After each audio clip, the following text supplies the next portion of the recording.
Bonjour à tout le monde. Merci d'être avec nous aujourd'hui pour cette conférence en ligne de Pascal Guigax intitulée « Écriture inclusive, une tempête dans un verre d'eau ou une réponse à un vrai problème ». Bonjour à toi Pascal et merci beaucoup d'avoir accepté notre invitation. Bonjour. Alors avec cette conférence, le Laboratoire des bibliothèques démarre sa programmation en ligne 2022 centrée, vous le savez, sur les questions d'accueil des publics LGBTIQ+, dans les bibliothèques et le management inclusif. Je dirai quelques mots sur l'actualité de ce programme en fin de conférence. Je vous donnerai juste quelques infos sur les derniers outils aussi qu'on a mis en ligne. Et c'est un programme réalisé en partenariat avec la Bibliothèque de Vevey et la Bibliothèque Filigrane à Genève.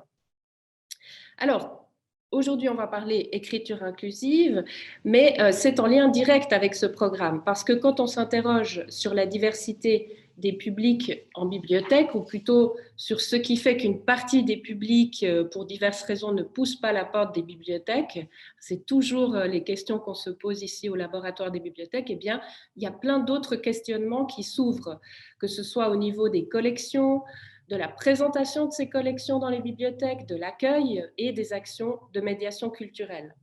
Donc nous, on se demande quels sont les outils à mettre en place pour que les publics LGBTIQ+, les ados, les enfants, les familles arc-en-ciel se sentent légitimes, pleinement acceptés dans ces lieux culturels de référence que sont nos bibliothèques. Et durant toutes nos réflexions autour de ces questions, eh bien, il nous a semblé fondamental aussi d'aborder la question du langage. Et avec cette conférence aujourd'hui, on souhaite au fond découvrir ensemble comment la langue que nous utilisons pour parler évidemment, mais aussi pour écrire, nous fait voir le monde à travers un prisme masculin. Je pense que je reprends là d'ailleurs une expression de toi Pascal, le prisme masculin. Et qu'est-ce que cela signifie dans nos vies, dans nos manières de nous exprimer, de nous adresser aux autres, de nous considérer aussi nous-mêmes. Et nous verrons ensemble également en quoi de possibles changements peuvent nous permettre d'être plus inclusifs, justement, de nous donner les moyens, avec le langage, de mettre en scène la réalité dans toute sa diversité. Et puis, pour sortir un tout petit peu de la théorie et aller du côté des livres, eh bien, je ne résiste pas au plaisir de vous présenter cet album, Chevalière en garde dictionnaire, que je vous montre rapidement ici. Je viens de le découvrir dans les nouveautés de Bibliomédia.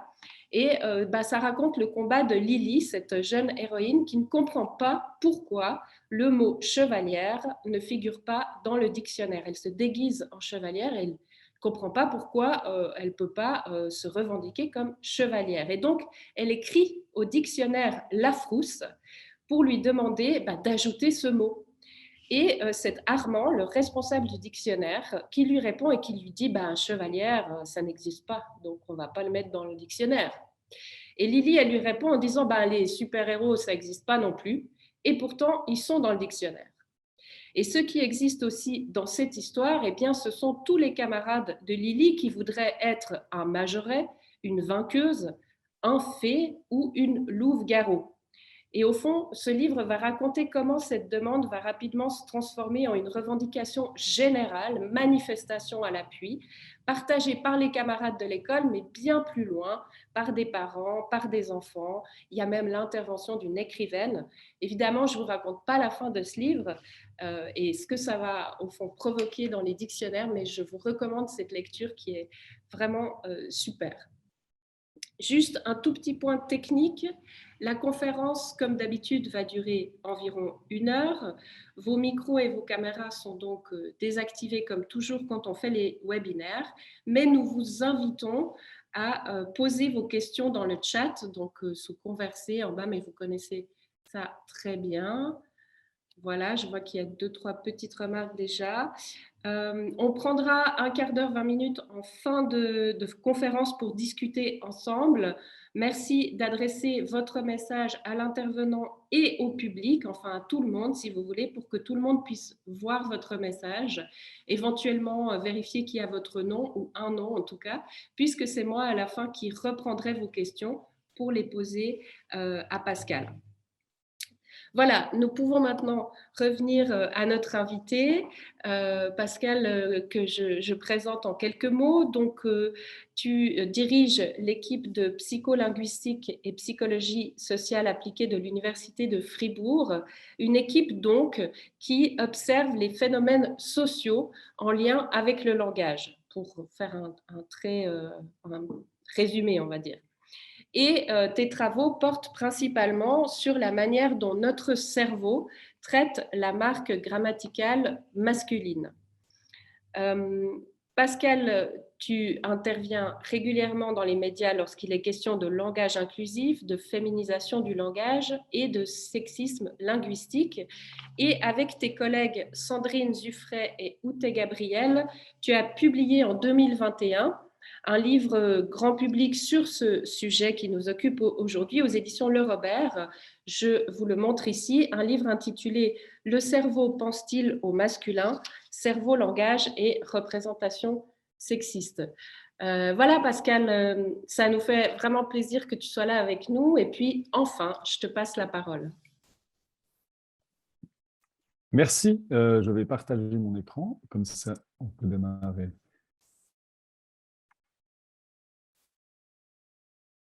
Voilà, tout fonctionne. Splendide. Bon, merci beaucoup de m'avoir invité pour venir présenter quelque chose sur l'écriture inclusive, ce qu'on entend par écriture inclusive. Ce qui est très important ici de comprendre, c'est que c'est un sujet évidemment qui fait débat. Et ce sujet qui fait débat, parfois, est assez mal documenté. On voit, par exemple, en France, François Jolivet, qui avait proposé, il y a 1 an ou 2 ans, qui avait proposé au Sénat une loi pour interdire l'écriture inclusive, qui dit que si vous utilisez l'écriture inclusive, vous êtes passible de 3 mois de prison et 5 000 € d'amende. Donc, François Jolivet a ensuite changé un peu sa proposition. Il a enlevé les 3 mois de prison. Ouf, ce qui me permet d'être là aujourd'hui avec vous, j'imagine. Mais on voit aussi les politiques en Suisse ont repris ce débat, parfois d'une manière assez peu documentée. On voit Benjamin Roduit, par exemple, à Berne, qui a aussi proposé d'interdire. Et on voit ces propositions d'interdiction qui arrivent un petit peu partout. Et aujourd'hui, je vais essayer un petit peu de calmer ce débat et aussi de l'asseoir dans quelque chose de fondamental pour vous permettre aussi d'avancer dans vos propres réflexions par rapport à ce sujet. Alors, quand on commence à parler d'écriture inclusive, je suis obligé de passer par quelques fondements pour mieux comprendre un petit peu ce qu'on entend par langage inclusif et surtout de mieux expliquer peut-être le lien entre langage et pensée. Alors, pour commencer, parmi les fondements, il y a une chose qu'il faut bien sûr souligner, c'est la notion de genre. Donc, le genre est une construction sociale, d'accord ? Et cette construction sociale, ce qui est assez intéressant, c'est qu'elle se décline pas dans la binarité. En fait, la binarité de genre est finalement un concept assez étrange pour des psychologues, mais comprenez le genre comme quelque chose non seulement de continu, on pourrait même l'imaginer dans un espace tridimensionnel, mais réfléchissez toujours à ce genre comme quelque chose qui n'est pas statique, donc c'est quelque chose de fluide. Vous, d'ailleurs, tout le monde, toutes les personnes ont des attitudes, des pensées, des comportements transgenres dans la journée, c'est sûr, vous les avez. Et du coup, c'est bien de garder ça en tête quand on parle de langage et de langage inclusif. L'autre élément que j'aimerais avancer dans ces aspects fondamentaux, c'est un élément que je gardais toujours pour la fin dans mes présentations il y a quelques années. Et finalement, je préfère le donner tout de suite. Donc, il n'y a pas de suspense par rapport à cet aspect-là. C'est le fait qu'on vit dans un monde androcentré. Donc, l'androcentrisme, c'est le fait qu'on vit dans une société qui tourne autour des hommes, où les hommes ont été érigés comme la valeur par défaut, la valeur centrale. On le voit, par exemple, dans les cours d'école, où les cours d'école ont été construites clairement pour les garçons. Donc, pourquoi les cours d'école, je me permets de dire qu'elles ont été construites pour les garçons, parce qu'on voit que les cours d'école, par exemple, on voit des terrains de basket, des terrains de foot qui prennent toute la place. Et comme le sport a été typiquement une activité réservée aux hommes, pendant très longtemps d'ailleurs, on voit finalement comment l'école a été construite pour favoriser, en tout cas, les garçons. Donc, les garçons apprennent très vite à occuper l'espace et les filles apprennent très vite à finalement passer par la périphérie. Vous pouvez même faire l'expérience vous-même dans la rue, marcher dans la rue, et quand vous croisez quelqu'un, regardez qui est la personne qui va s'enlever en premier, qui va s'enlever le plus rapidement. Et j'aime bien aller dans la rue pour observer ça. On voit que les garçons, les hommes, comme moi d'ailleurs, on a appris à avancer tout droit. Nous, on avance tout droit, les autres personnes n'ont qu'à s'enlever. On le voit également dans les séances. Je mets ma main au feu, vous avez vécu des séances où les hommes prennent trop de place, prennent trop d'espace. Mais c'est simplement parce que ça fait partie de notre éducation androcentrée, genrée, et qui fait que finalement, on a plutôt l'habitude, comme garçon, comme homme, de prendre la place. Alors, c'est facile de dire ça pour moi, parce que là, j'ai 1 heure maintenant où je vais simplement parler, mais voilà, tout ça pour dire que cet androcentrisme est présent dans toutes les sphères de notre société. Par exemple, les habits aussi. Vous voyez, l'habit neutre, l'habit par défaut, qu'on peut aussi appeler l'habit par défaut, n'est pas du tout neutre. Il est masculin, simplement. C'est l'habit masculin qu'on a érigé comme étant la valeur centrale, la valeur neutre dans notre société. On reviendra sur cette notion de neutre parce que c'est une notion qui est assez intéressante. Alors pourquoi cet androcentrisme est important aujourd'hui? Simplement parce que le langage n'y a pas échappé. Le langage, non seulement dans son évolution, n'y a pas échappé, mais le langage va également nourrir cet androcentrisme. Et aujourd'hui, je vais un peu vous expliquer, enfin vous présenter des idées par rapport à ce concept-là. Alors, on va parler de caractéristiques formelles de la langue. Typiquement, on va parler du genre grammatical, mais on va également parler de ce que j'appelle les pratiques langagières. On a certaines pratiques langagières qui vont également nourrir cet androcentrisme.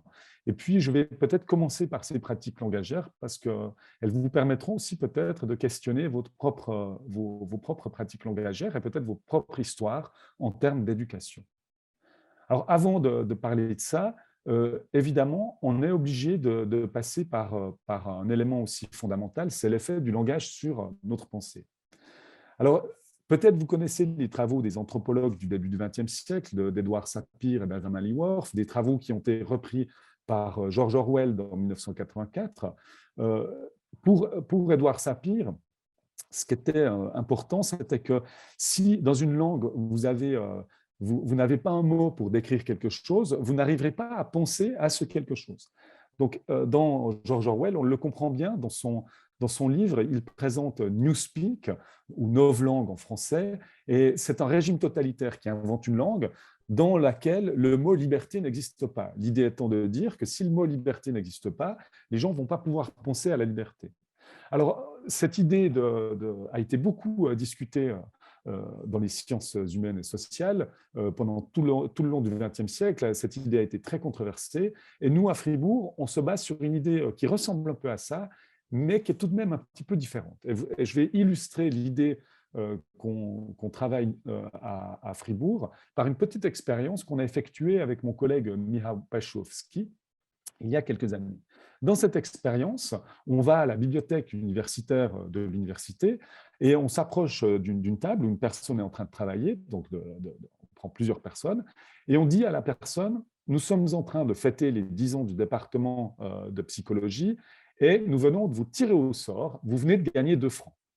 À la moitié des personnes, on leur donne la pièce de 2 francs collée sur un petit bout de papier, et sur le bout de papier, c'est noté « Tiens une pièce de 2 francs » ou bien « Tiens une petite pièce de 2 francs ». Donc, le petit n'est pas en bleu dans l'expérience, c'est juste pour vous, pour voir quel est l'élément qu'on change ici. C'est exactement la même pièce, c'est une pièce que les gens connaissent.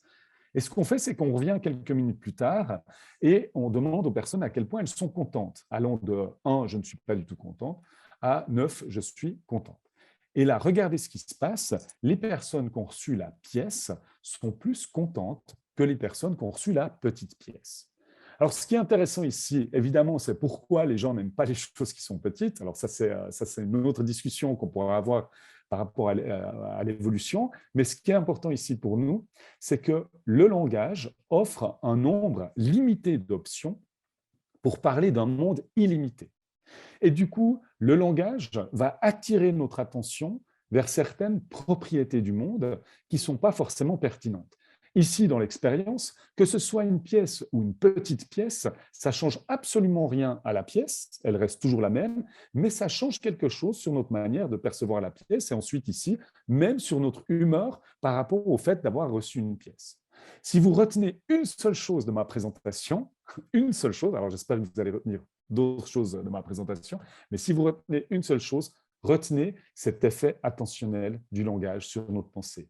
Toute ma présentation va être basée sur cet effet-là, et en fait, cet effet va à d'autres préoccupations, à d'autres applications, par exemple sur l'écologie. Le journal Le Guardian en Angleterre a décidé de ne plus parler de réchauffement climatique, mais de parler de catastrophe climatique. Et là, c'est un peu la même chose. Ça attire notre attention vers des propriétés par rapport au concept qui nous intéresse. Alors nous, on va maintenant parler évidemment du genre et du langage. C'est ce qui nous amène aujourd'hui à cette présentation.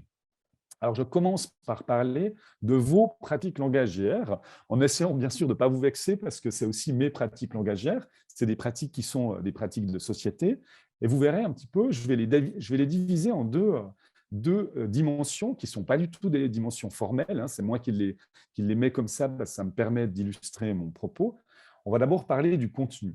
Quand je parle du contenu, ça veut dire les mots que vous allez choisir, les mots que vous allez sélectionner pour parler de femmes et d'hommes. Alors ici, je vais utiliser une représentation un petit peu binaire. On reviendra à la non-binarité à la fin de la présentation, mais je vais quand même garder ici une optique un petit peu binaire pour parler des femmes et des hommes.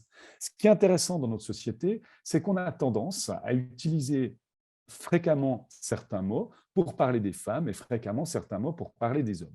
Si je vous mets ces mots à l'écran ici, vous allez avoir très vite quels sont les mots qu'on a tendance à plus rapidement associer à des femmes et quels sont les mots qu'on a tendance à plus rapidement associer à des hommes. Alors pourquoi ces mots sont plus fréquents? C'est simplement que vous, à partir de l'âge 0, alors je veux dire 0, à partir de votre naissance, alors je vais dire quand même un petit peu plus loin parce que les capacités langagières viennent un peu plus tard, même que c'est discutable. Mais de fait, ce qui est intéressant, c'est que vous allez être exposé à ces associations de manière fréquente. Et votre cerveau, par économie, va simplement leur attribuer des valeurs qui vont les rendre prioritaires, qui va faciliter leur activation quand finalement vous en avez besoin. En fait, ce que ça veut dire, c'est que plus vous êtes exposé à des associations particulières, plus votre cerveau va également vous faciliter cette association lorsque vous allez utiliser ces mots-là. Alors en fait, ce que ça veut dire, c'est que vous-même, vous devenez également des véhicules de ces associations.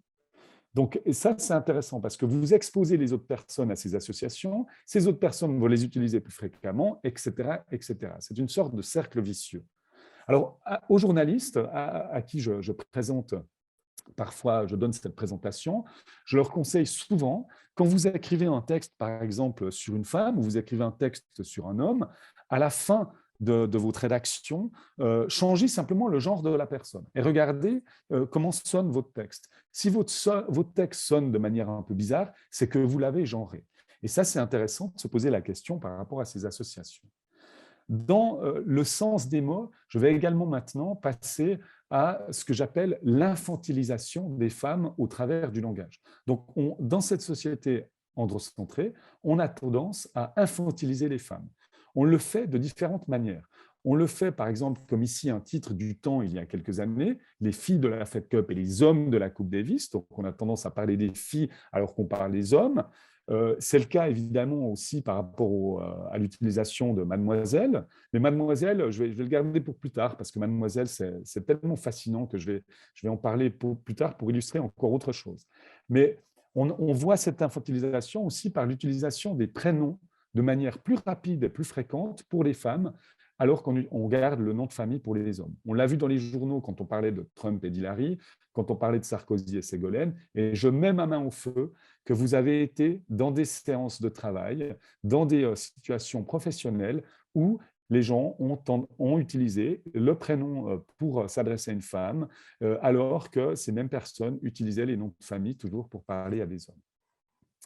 Et ça, c'est intéressant ici, cette utilisation pour infantiliser finalement les femmes.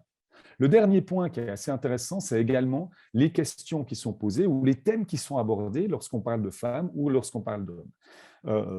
On le voit, il y a un collectif de journalistes qui s'est créé il y a quelques années pour poser des questions à des femmes qui sont habituellement posées à des hommes. C'est des journalistes sportifs et sportifs qui ont mis sur YouTube, vous pouvez aller chercher, ça s'appelle covertheathlete.com ou bien hashtag covertheathlete, et vous voyez des journalistes qui posent des questions à des hommes qui sont habituellement posées à des femmes, et vous voyez la réaction des hommes. Récemment aussi, on a vu tourner sur les réseaux sociaux une réalisatrice qui fait un petit documentaire sur une situation professionnelle où elle pose des questions qui sont habituellement posées à des femmes, elle pose ça à des hommes. Et on voit la réaction des hommes qui sont souvent surpris par ces questions. OK. Alors, je m'arrête là ici par rapport au sens des mots, au contenu et cette manière différenciée de traiter les hommes, les femmes et les hommes. Et maintenant, je passe à ce que j'appelle la forme. Et je vais parler de l'ordre de mention. Pourquoi l'ordre de mention? Parce que l'ordre de mention, quand vous mentionnez des objets, par exemple, est un ordre qui n'est pas un ordre arbitraire. Ce n'est pas un ordre phonétique, c'est un ordre hiérarchique. Quand on parle des objets, par exemple, on a tendance à parler de l'objet le plus grand et ensuite de l'objet qui est plus petit. On parle de la table et des chaises. On parle rarement des chaises et de la table. Et en fait, ce qui est intéressant, c'est que quand on parle d'être humain, on a tendance également à utiliser un ordre hiérarchique. Les facteurs d'ordre sont par exemple l'âge. Vous parlez de père et fils, de mère et fille. Vous n'avez jamais entendu parler de fille et mère. Et ce qui est intéressant pour nous aujourd'hui, c'est quand on parle de genre, en tout cas quand on parle de femmes et d'hommes, je le fais exprès ici évidemment, on a tendance à mettre les hommes en premier. Et on le voit dans des expressions comme les hommes et les femmes, d'accord. Vous avez rarement entendu parler des femmes et des hommes. Alors les bureaux de l'égalité maintenant ont changé, hein. À l'époque, les bureaux de l'égalité étaient les bureaux de l'égalité entre hommes et femmes et sont devenus les bureaux de l'égalité entre femmes et hommes. On le voit dans d'autres expressions aussi, par exemple mari et femme. Alors, juste pour la petite histoire, pour la petite anecdote, j'ai une fois donné cette présentation dans un cadre public. Une personne m'a dit, mais en fait, c'est l'ordre alphabétique. Je me suis dit, ouf, là, non, ce n'est pas vraiment l'ordre alphabétique. Mais enfin, voilà. Ce qui est intéressant ici dans mari et femme, c'est qu'il y a une double asymétrie ici. Un mari peut être un mari, mais peut être également un homme. Par contre, le statut marital d'une femme est confondu ici, dans cette expression, avec le terme qui la définit. Alors, vous n'avez jamais entendu parler de femme et mari, on parle de mari et femme. Mais maintenant, ce qui est intéressant ici, ça soulève le fait qu'on a vraiment un problème dans notre société, on a un problème avec le statut marital des femmes, un réel problème. Alors, le problème, il est ici, on le voit par rapport à ça, on le voit par rapport à la Sainte-Catherine, par exemple, qui est la fête, peut-être vous ne connaissez pas la Sainte-Catherine, mais cette fête, si vous avez 25 ans, vous êtes une femme et vous n'êtes pas encore mariée, il y a un événement, vous devez aller vous humilier dans la rue. Et ça montre bien ici notre problème avec le statut marital des femmes. Pourquoi? Parce que si je vous demande quel est le pendant masculin de la Sainte-Catherine, vous n'allez pas trouver en fait. Il y a des femmes, il y a des hommes, des célibataires qui ont participé à la Sainte-Catherine, donc on le voit dans l'histoire, et ces hommes sont devenus évidemment les rois de la Sainte-Catherine. Mais on le voit également par rapport au terme mademoiselle. Et bien sûr, alors le terme mademoiselle, c'est aussi pour dire une petite femme, donc c'est aussi pour infantiliser une femme, mais c'est également pour dire, ah mais non, c'est pour signaler son statut marital. Donc c'est une femme qui n'est pas mariée. Et ça, c'est intéressant parce que mon père qui a 77 ans, pour lui, il a eu tellement l'habitude d'appeler une serveuse mademoiselle que c'est difficile pour certaines personnes, pour certaines générations. Et moi, je leur dis à ces personnes, je leur dis, si vous voulez vraiment utiliser ce terme-là quand vous êtes au restaurant, utilisez le pendant masculin. Du coup, utilisez le pendant masculin, et c'est ce que je fais moi souvent. Ma fille me déteste quand je fais ça, évidemment, elle a honte un peu, mais je lève la main, et il y a un serveur, et je dis mon damoiseau, s'il vous plaît, j'aimerais une petite bière. Alors, c'est intéressant parce que les gens me disent, mais mon damoiseau, et je dis, il n'est pas marié, il n'y a pas d'alliance, donc mon damoiseau. Vous voyez, c'est intéressant ici. Alors, essayez. Franchement, c'est une expérience qui est assez chouette à faire quand vous êtes au restaurant pour voir un peu la réaction des gens. Et ça vous permet de discuter de cet ordre de mention et de ces asymétries dans la langue. Maintenant, vous allez me dire, mais quel est l'impact de cet ordre de mention? Est-ce que ça a un réel impact sur nos représentations du monde? Pour répondre à cette question, je vais vous demander de réfléchir aux couples que vous connaissez autour de vous. Que ce soit des couples hétérosexuels, lesbiens ou homosexuels, c'est égal. Pensez aux couples que vous connaissez et à votre manière de les nommer.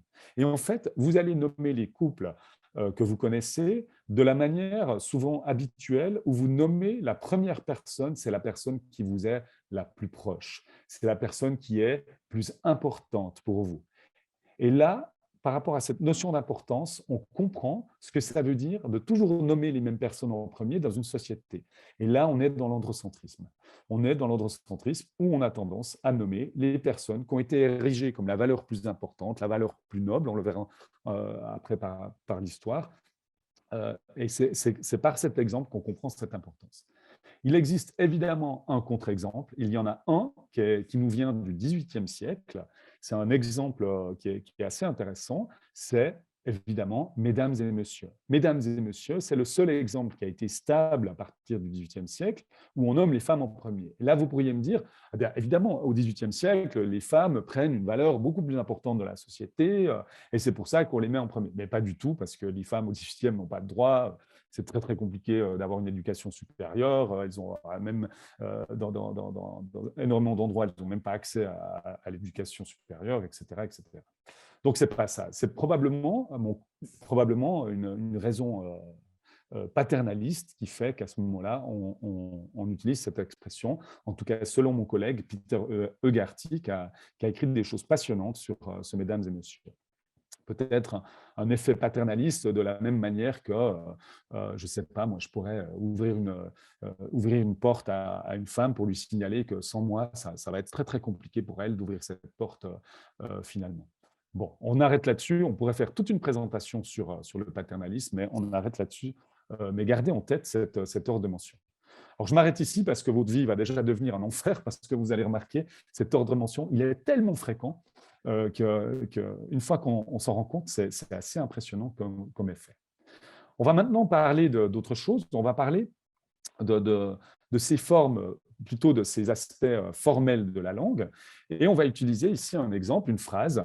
Un chercheur a demandé au spectateur de penser à Emmanuel Charpentier. Alors, j'aime bien utiliser cette phrase et j'aime bien utiliser Emmanuel Charpentier. Pourquoi? Parce que j'aime bien faire le petit exercice de demander aux gens qui nous écoutent.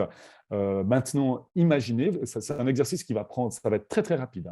Vous devez être très rapide sur cet exercice. Attention, je vais vous demander maintenant de réfléchir à une scientifique connue, mais pas Marie Curie.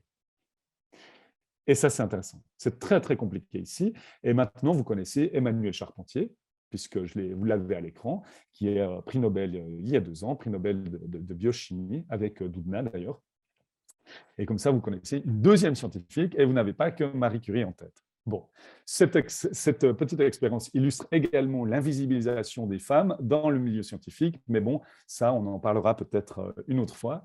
Là, maintenant, on va rester sur cette phrase et surtout, on va se focaliser sur le chercheur et sur les spectateurs. Alors, pourquoi, pour les psychologues, ce chercheur et ces spectateurs sont des mots ici qui sont fascinants. Alors, pourquoi ils sont fascinants? C'est qu'ils sont écrits avec une forme grammaticale qui est ici la forme grammaticale masculine. Cette forme grammaticale masculine fascine les psychologues depuis longtemps, depuis les années 1960-1970. Pourquoi? Parce que cette forme est ambiguë. Elle a tout d'abord un sens qu'on appelle le sens spécifique. Alors, pour les linguistes, on dit c'est un masculin. C'est un masculin spécifique ici. Le chercheur, c'est un homme. Les spectateurs, ce sont tous des hommes. Cette interprétation-là est tout à fait possible dans cette phrase. Il n'y a rien dans cette phrase qui me dit que ce n'est pas possible. Mais le masculin a une autre interprétation que les linguistes diraient formellement que c'est un autre masculin, mais finalement, c'est un peu le même. Il n'y a absolument rien qui change dans la forme. C'est une autre interprétation. C'est l'interprétation qu'on appelle l'interprétation générique. Maintenant, cette interprétation générique ou ce sens générique est lui-même ambigu. Pourquoi il est ambigu? Parce qu'il peut avoir un sens qu'on dit neutre, d'accord, ou un sens mixte. Alors, le sens neutre ici est probablement plus adapté pour le singulier, un chercheur, mais ce qui est assez intéressant ici en termes psychologiques, c'est de dire, mais qu'est-ce que ça veut dire neutre? Si je vous demande de penser à une personne neutre, vous faites quoi? Vous pensez à une personne androgyne qui a des traits masculins et des traits féminins. Est-ce que vous pensez à une personne agenrée, c'est-à-dire qui n'a aucun trait féminin ou aucun trait masculin. Est-ce que vous pensez à une personne, par exemple, un petit peu floue ou quelque chose? Je ne sais pas, en fait. C'est une question vraiment empirique. La notion même de neutre est une notion qui est très, très compliquée, finalement, à conceptualiser en termes psychologiques. Bon, prenons l'autre sens, qui est le sens mixte, qui lui-même est ambigu. Pourquoi? Parce qu'il s'adapte plutôt évidemment au pluriel, mais ici, mixte, ça peut vouloir dire un homme, 50 femmes, ça peut vouloir dire une femme, 50 hommes, ça peut vouloir dire un homme, une femme et 50 personnes non binaires. Mais ici, ce qui est intéressant, c'est que ici, on est devant quelque chose qui est très, très ambigu aussi. Donc, maintenant, reprenons maintenant ici tous ces sens et imaginons que vous êtes en train de m'écouter ici, vous êtes en train de lire une phrase dans laquelle il y a un masculin. Votre cerveau a à peu près entre, je dirais, entre 200 et 900 millisecondes, donc ça doit aller très vite, hein, parce que même si je ne parle pas trop trop vite, j'espère, mais vous devez aller vite, hein, vous n'avez pas le temps, vous ne pouvez pas vous arrêter et vous dire, tiens, ici, je me demande de quel sens il s'agit. Et dans énormément des cas, vous n'avez pas d'éléments qui vous permettent de dire finalement de quel sens il s'agit. Et là, on va se poser la question, c'est la question qu'on s'est posée dans la recherche depuis 50 ans, c'est de dire qu'est-ce que le cerveau va prioriser finalement pour aller vite et pour aller au plus facile. Alors, avant de vous montrer un petit peu comment on étudie ça en psychologie, je vais juste faire une petite pause historique parce que le masculin n'a pas toujours eu ces formes-là. Alors, je vais utiliser le français d'abord pour illustrer un petit peu mon propos, parce que le français est assez intéressant, puisque le français a vécu des vagues de masculinisation qui sont relativement bien documentées. Donc, jusqu'au XIIIe et XIVe, par exemple, on dit ça pleut. Ça pleut, ou si vous donnez quelque chose à une femme, vous lui dites je la donne un livre, par exemple. Et à partir du XIIIe, XIVe, on voit un changement qui s'opère où on dit il pleut, ou bien on dit je lui donne, même si on parle à une femme d'une femme, pardon. Et ces vagues de masculinisation sont intéressantes, mais nous, ce qui va nous intéresser, c'est la vague de masculinisation du XVIIe siècle. Alors pourquoi cette vague est particulièrement intéressante pour des psychologues? C'est parce que jusqu'au XVIIe siècle, des mots comme autrice, mairesse, une médecine, une compositrice, une poétesse, une philosophesse sont des termes qui existent et qui sont utilisés. Alors évidemment, ça reste plus difficile pour les femmes d'accéder à ces activités, mais ces mots existent. L'Académie française, dans ses premières versions de dictionnaire, décide de progressivement gommer ces mots. En fait, pour une raison très simple, hein, ce n'est pas du tout une théorie du complot ici, hein, c'est vraiment une raison simple, c'est pour signaler aux femmes que ces activités sont réservées aux hommes. Alors, ce qui est intéressant ici, c'est qu'il faut prendre cet effet-là, pas comme encore une fois, pas comme une théorie du complot, mais simplement, c'est un effet ici qui est propre à ces vagues ici d'androcentrisme et de misogynie, finalement, qui prennent du temps, hein, qui prennent du temps à s'installer. Le 19e siècle est probablement le siècle pire qui va arriver par rapport pour les femmes. Et d'ailleurs, le terme autrice disparaît vraiment complètement au 19e parce que l'école devient obligatoire. Et là, on voit qu'il disparaît dans l'usage. Mais ça prend 3 siècles pour finalement qu'il disparaisse complètement.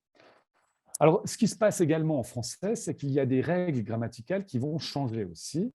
Et par exemple, jusqu'au XVIIe siècle, on utilise plusieurs règles. Vous avez le choix, par exemple, pour l'accord. L'accord du participe passé, du déterminant, de l'adjectif.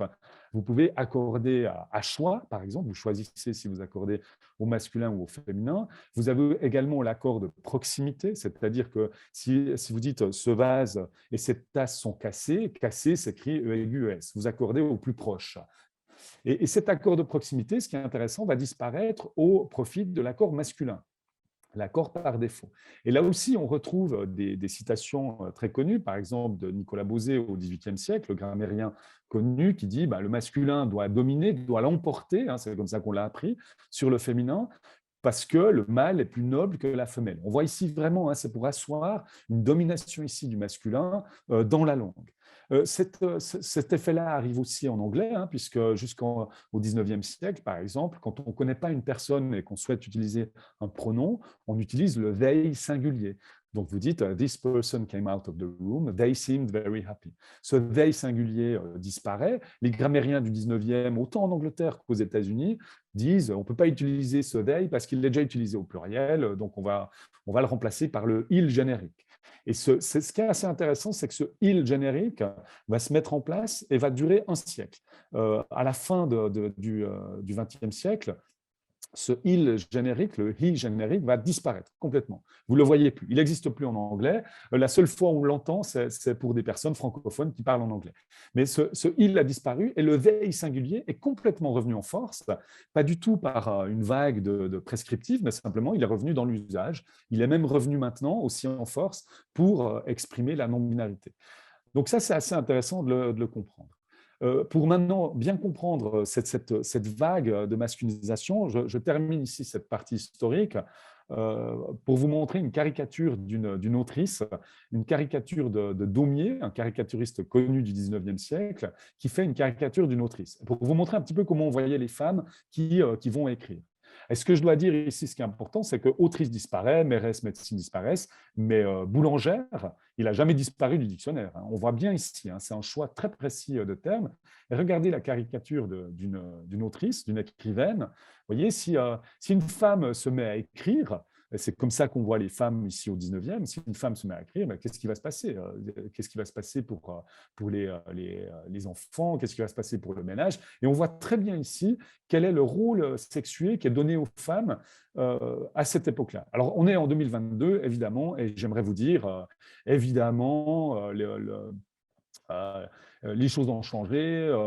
Eh ben non, en fait, non, pas du tout. Comme on l'a vu dans les dernières votations sur le congé paternité, les choses n'ont absolument pas changé en 2022. On est toujours là-dedans, on est toujours dans cette idée-là. Mais là, je pense qu'il nous faudrait une autre présentation pour parler de ça, et peut-être je reviendrai vous parler de ces effets-là.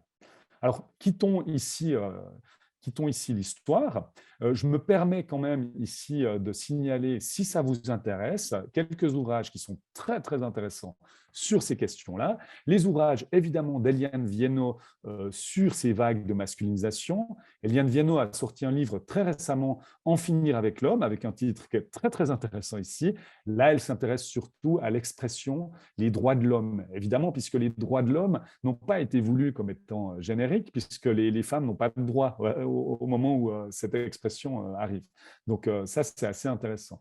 Maria Candea et Lalia Véron ont écrit un livre fascinant sur l'évolution du français, qui vous permettront peut-être d'avancer sur ces questions-là aussi. Et évidemment, Christophe Benzitoun a écrit un livre fascinant, Qui veut la peau du français. Et lui, il questionne évidemment ces changements politiques. Le français a toujours été politique. Même les changements orthographiques du français ont eu des visées politiques. C'est vraiment pour asseoir une certaine aristocratie par rapport à la langue qui est incroyablement complexe de manière très arbitraire. Cette complexité est également illustrée dans un exemple, dans une petite vidéo, dans un TED Talk fascinant d'Arnaud Hutt et de Jérôme Piron, La faute d'orthographe, qui prend 17 minutes, qui est vraiment excellent si vous n'avez pas le temps de lire les autres ouvrages. Je me permets également de vous donner évidemment un livre que vous connaissez, Pourquoi l'histoire a effacé les femmes, sur l'androcentrisme et l'invisibilisation des femmes, qui n'est pas propre évidemment au langage, qui s'est fait dans plein d'autres sphères dans notre société, et l'excellent livre de Titu Lecoq sur cette question-là. Ok, revenons maintenant à la psychologie, parce qu'on va maintenant revoir cette règle grammaticale masculine. Donc, on a compris ces vagues de masculinisation, mais qu'est-ce qui se passe pour nous en tant qu'individus? Comment on va finalement réussir à traiter cette ambiguïté? Alors, la règle du masculin, on l'apprend, et du féminin, on l'apprend de cette manière-là, invariablement, c'est toujours la même chose maintenant.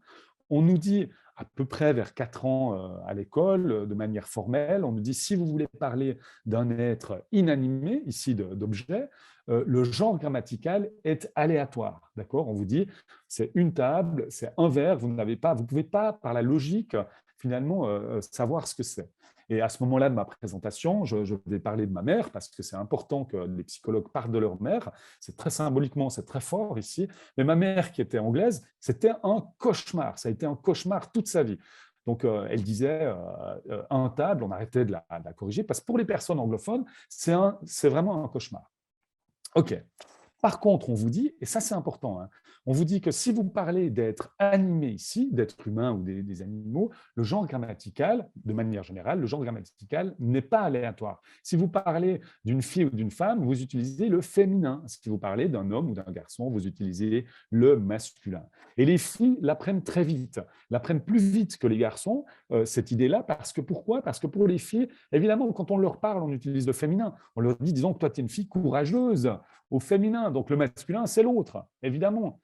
Donc, on vous dit ça, et les exemples dans les manuels scolaires sont encore très stéréotypés. Dans l'exemple fribourgeois, le manuel que j'ai pu consulter, l'exemple, c'est si vous parlez d'une fille ou d'une femme, vous utilisez le féminin, comme par exemple une actrice. Si vous parlez d'un homme ou d'un garçon, vous utilisez le masculin, comme par exemple un directeur. Vous voyez, dans le manuel scolaire, on a aussi une petite couche de stéréotypes pour apprendre cette règle-là.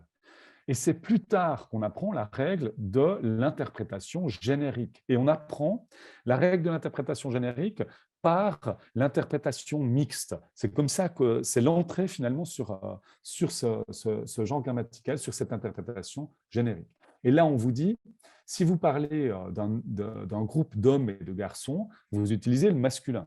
Si vous parlez d'un groupe de femmes ou de filles, vous utilisez le féminin.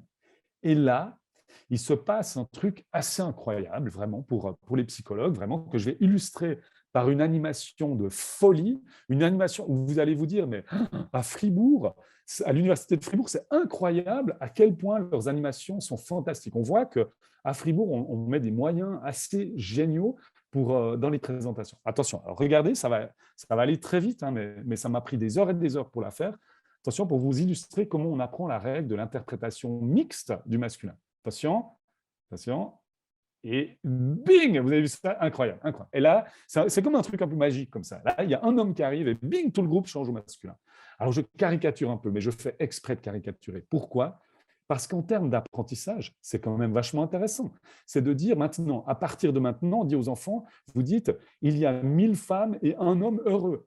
Donc, et là, où il y a 1000, il y a un homme et 1000 femmes heureux. Vous voyez? On vous dit, c'est comme ça. C'est que maintenant, il suffit d'un homme pour que tout le groupe change au masculin. Et évidemment, la règle du masculin qui l'emporte sur le féminin.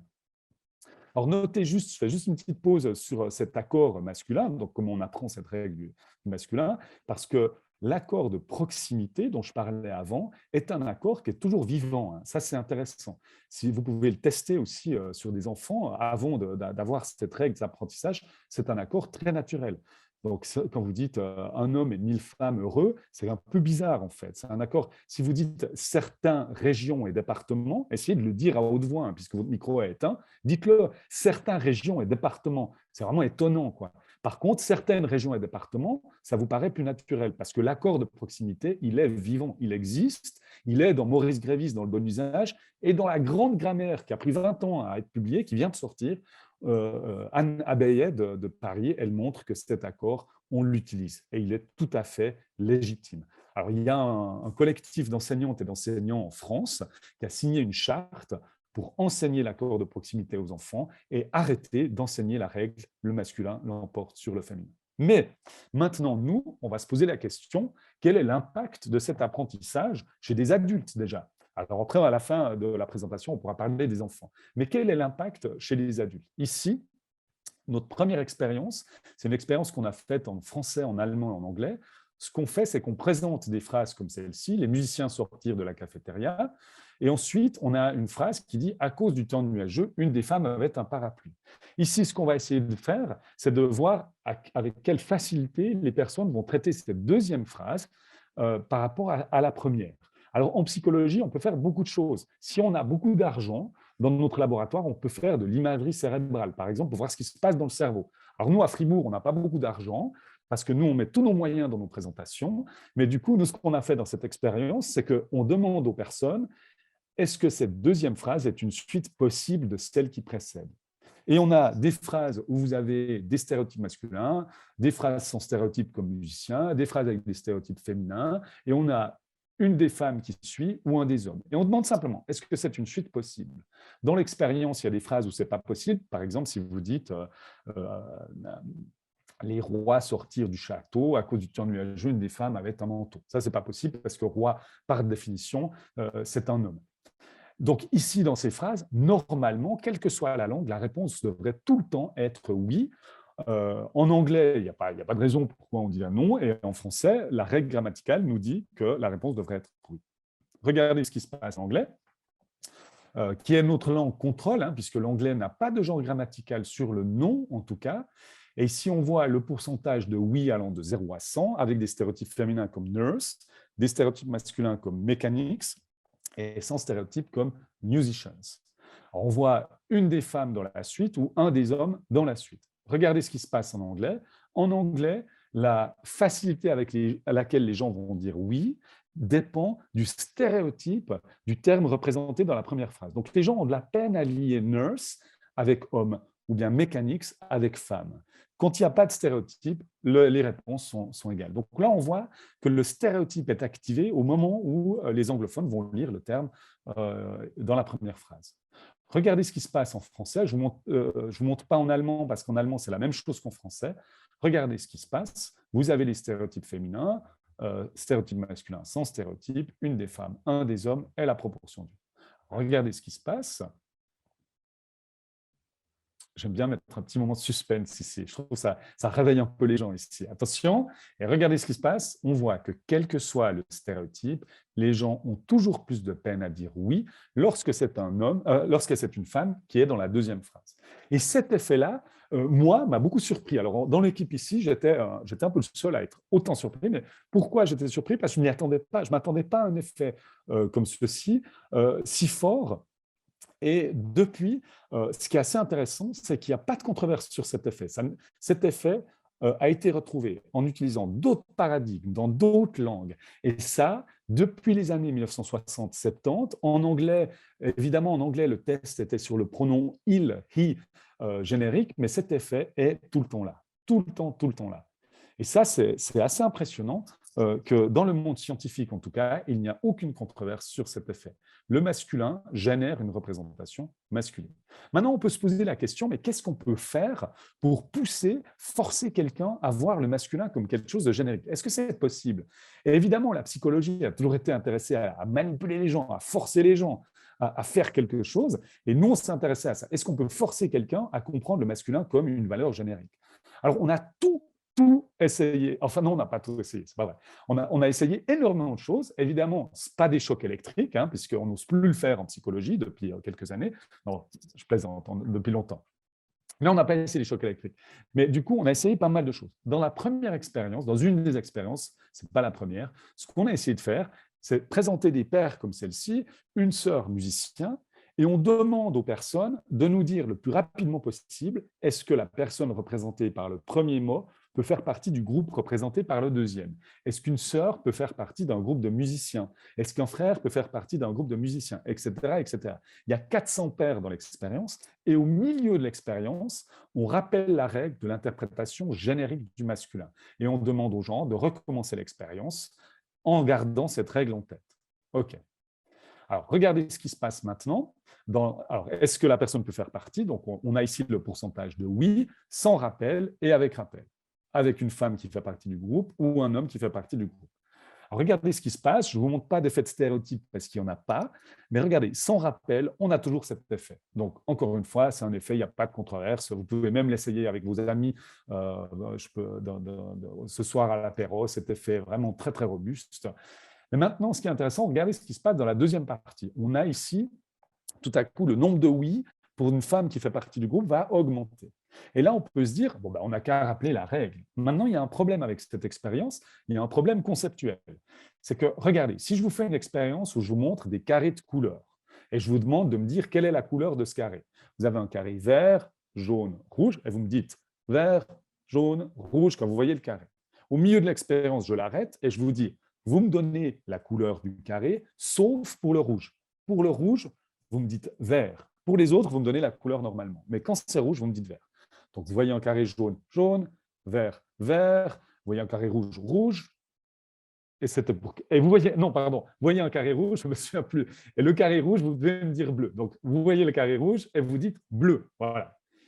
Maintenant, ma question, je vous ai demandé de me dire bleu alors qu'il était rouge. Maintenant, ma question, c'est est-ce que du coup, ce carré, vous le voyez bleu?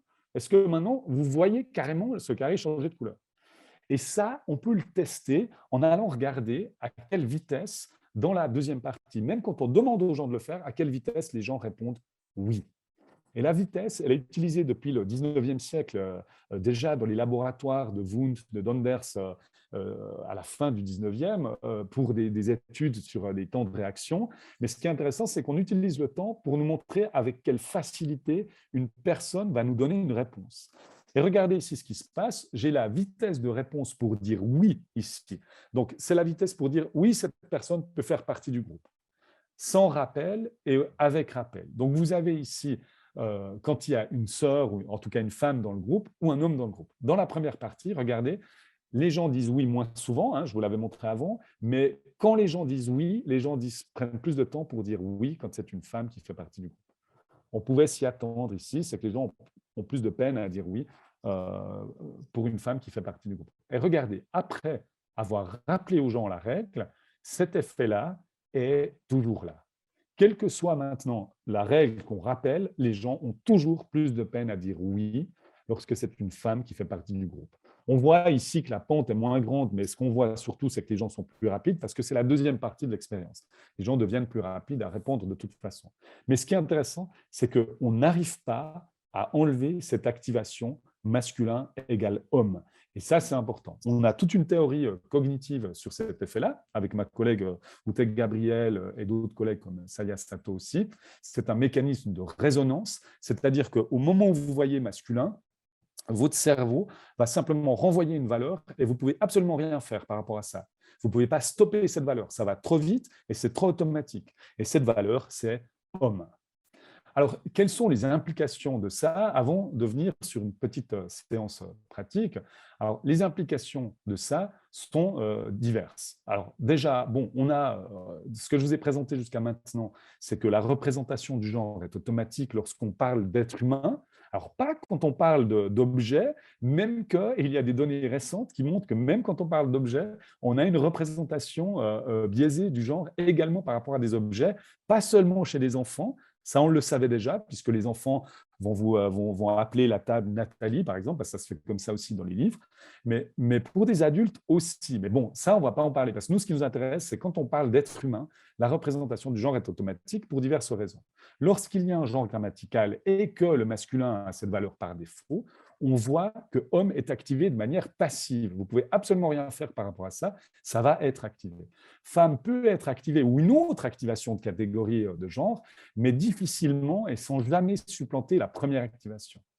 Alors là, je vais juste vous montrer très rapidement l'image, une étude en EEG, c'est une étude de l'activité électrique du cerveau, parce qu'il existe des données qui montrent que dans une présentation, quand on vous montre l'image d'un cerveau, vous avez l'impression que la présentation est plus sérieuse. Alors c'est pour ça que je vais vous montrer l'image d'un cerveau, comme ça vous aurez l'impression que ma présentation est sérieuse. Mais je vais vous montrer les travaux de ma collègue Julia Mizerski, qui a publié un article en 2019. Elle, ce qu'elle fait, c'est qu'elle prend une image de l'activité électrique du cerveau. Donc, plus l'image est rouge, plus ça veut dire que votre cerveau doit charbonner. Il y a quelque chose qui ne va pas et votre cerveau charbonne pour essayer de comprendre ce qui est en train de se passer. D'accord? Si je vous dis, par exemple, je tartine ma tartine avec une chaussette, au moment où je vous dis chaussette, votre cerveau, ça va être bing, ça charbonne parce que ça ne joue pas ici. Alors là, je vais vous montrer qu'est-ce qui se passe quand votre cerveau voit un féminin, d'accord, comme étudiante, alors je vais le montrer en allemand, mais comme étudiante, avec homme. Vous voyez, là, il y a au féminin, homme. Et là, votre cerveau, ça va faire bing, ça va exploser. Qu'est-ce qui se passe quand votre cerveau voit masculin, femme? Donc, c'est ce qu'on a dans notre règle grammaticale. Et regardez ce qui se passe, c'est assez intéressant ici. On voit que le cerveau charbonne exactement de la même manière. C'est que le cerveau n'arrive pas à intégrer masculin, femme, mais de la même manière qu'il n'arrive pas à intégrer féminin, homme. Et ça, c'est assez intéressant. C'est un effet automatique qu'on voit dans l'activation cérébrale. OK, je m'arrête là. C'était juste pour donner un peu cette impression de sérieux de ma présentation. Maintenant, s'il n'y a pas de genre grammatical, eh bien, c'est basé sur les stéréotypes. Ce n'est pas beaucoup mieux ici par rapport à ça. On est un peu c'est la peste ou le choléra. Donc, si vous allez en Finlande, ben, la représentation, elle reste genrée, elle reste basée sur les stéréotypes. Et dans une société androcentrée où les stéréotypes masculins sont valorisés, on est aussi dans un prisme qui est vraiment où les hommes sont encore une fois privilégiés. En tout cas, les personnes qui s'identifient à la catégorie sont privilégiées. Donc, on est dans quelque chose, un prisme masculin qui est lié au genre grammatical ou un prisme masculin qui est lié au stéréotype. Alors, les implications sont nombreuses. Alors, je ne vais pas m'attarder là-dessus parce que j'aimerais bien terminer sur une partie un peu plus pratique.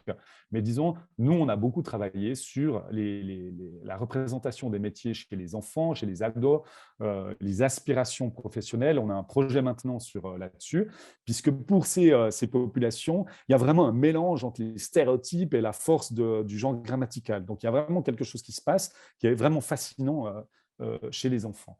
Mais on voit que des fois, par exemple, si on met en forme de doublet, par exemple, vous dites les mécaniciennes et mécaniciens, ou bien les informaticiennes et informaticiens, on voit que les filles ont des représentations qui vont leur permettre de voir ces métiers comme étant plus accessibles. Mais ce qui est intéressant, c'est que les garçons aussi, en fait.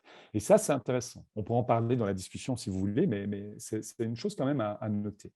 Alors, nous, on a beaucoup travaillé également sur la visibilité, puisqu'avant, on parlait d'invisibilité. On est dans cette société androcentrée où on a un peu invisibilisé les femmes, mais vous le savez probablement dans la littérature du 16, 17, 18e, il y a autant de femmes qui sont publiées que d'hommes. Mais par contre, on ne les a pas beaucoup lues, ces femmes, dans notre éducation. Il y a vraiment, à partir du 19e, c'est surtout ce 19e qui a vraiment essayé de gommer les femmes, mais on voit qu'il y a cette invisibilité et nous, on la montre aussi au travers de nos pratiques langagières, au travers du genre grammatical notamment. Et bien sûr, ça a des impacts sur l'identité sociale, surtout nous on travaille beaucoup avec des enfants, surtout comment les enfants vont se projeter. Évidemment, si vous dites à une fille de 9 ans, le métier de chirurgien est génial, et à cette même fille, vous lui dites, le métier de chirurgienne est génial, vous n'avez franchement pas besoin d'avoir fait 10 ans de travaux avec nous pour vous dire que peut-être cette fille va voir le métier et va se projeter dans ce métier différemment. Alors, en pratique, je vais juste terminer un petit peu par rapport à un petit aspect pratique quand même. On va prendre juste 5 minutes par rapport à ça, parce que c'est important un peu de clarifier ce que veut dire l'écriture inclusive. Alors, il y a quelques années, j'avais tendance à dire il faut changer de pratique. D'accord, il faut changer de pratique si vous utilisez le masculin. Mais en fait, c'est faux. Je n'ai pas du tout à vous dire ça. Ce n'est pas du tout à moi de vous dire ça. Moi, ce que je peux vous dire, par contre, c'est que si vous aimez le monde androcentré, si le privilège des hommes, vous trouvez ça bien, en fait, vous trouvez que finalement, pourquoi pas. Et puis, il y a des gens dans nos études qui pensent que c'est tout à fait normal. C'est tout à fait normal qu'il y a des groupes dominants, il y a des groupes dominés. Si vous pensez que le patriarcat est quelque chose qui est tout à fait viable et qui est génial, par exemple, continuez d'utiliser le masculin, ne changez surtout rien, quoi. Donc, continuez, puis ça ira très bien, ça va continuer simplement, ce prisme masculin va continuer. Mais par contre, si vous pensez que ce prisme masculin, cet androcentrisme, a quelque chose vraiment d'assez détestable et qu'on aimerait changer finalement cet androcentrisme, là, le langage a quelque chose d'assez intéressant parce que c'est une pratique quotidienne et c'est une entrée concrète. C'est concret. Alors, c'est aussi une entrée symbolique, évidemment, mais c'est une entrée concrète par rapport à ces questions. Et dans l'entrée concrète, dans cette entrée, il faut toujours remettre le débat dans ce qu'il est, c'est qu'on va parler tout d'abord de démasculinisation.